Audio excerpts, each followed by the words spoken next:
观众朋友、网友朋友，大家好，我是付前少。据台湾三立新闻报道，台军近日发布了新版解放军军力报告。这个报告指出，台军的动态已在解放军的全掌握之下。该报告指出，结合北斗卫星全时域定位，解放军拥有多维侦搜能力，已经全盘掌握了台军的军事动态。该报告还特别提到了解放军登陆能力的问题，指出运输载具、后勤支持不足仍是问题，但也强调解放军持续列装各型海空战略头重装备，并加速提升对台多维双超立体登陆作战能力。报告还列举了解放军武力攻台的7个可能性，其中包括台湾宣布独立、明确朝向独立、内部动荡不安、获得核武器、两岸和平统一对话延迟、外国势力介入岛内事务、外国兵力进驻等等。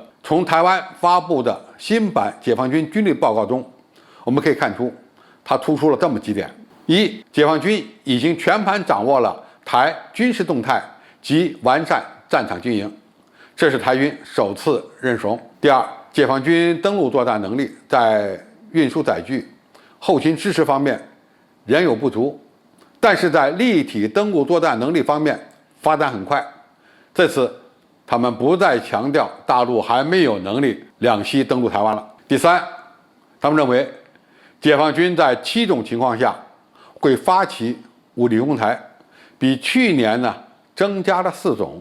即使在这样情况下，那么台湾为何还认为解放军不会很快动手呢？其理由可能有以下这么几点。第一他们仍在突出解放军登陆作战能力不足，认为只有登陆作战才能彻底解决台湾问题。但实际情况正好相反，中国人解放军的登陆作战能力这几年应该说已经有了极大的提升，两栖登陆作战可以说根本就不是问题，也不是障碍了。第二他们还抱有侥幸的心理，从他们列出的7种动武的可能性都可以看出来，其中6种都基本上是不可能发生的。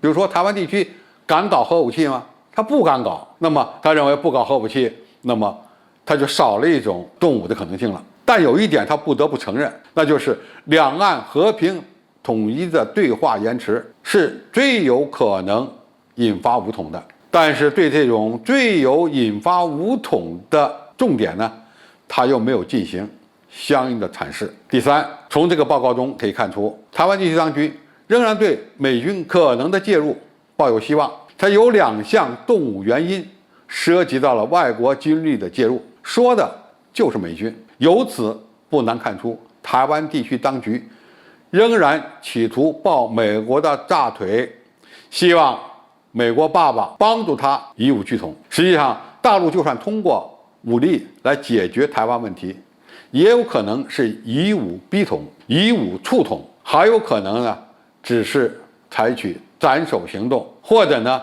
是以北平模式来解决台湾问题。就算我们大规模的登陆，也会在减除台军战斗力之后才大规模的实施，并不存在什么能力问题，因为能力中国人解放军早就具备。在这篇报告中，台军首次公开承认自己不行，认怂了，在卖惨。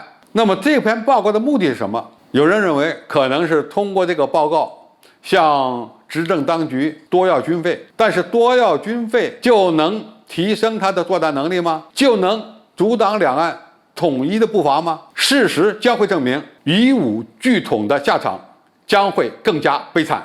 好，今天介绍就到这里，谢谢大家收看。感兴趣的朋友，我们可以在下面的留言区留言交流讨论。我们下期再见。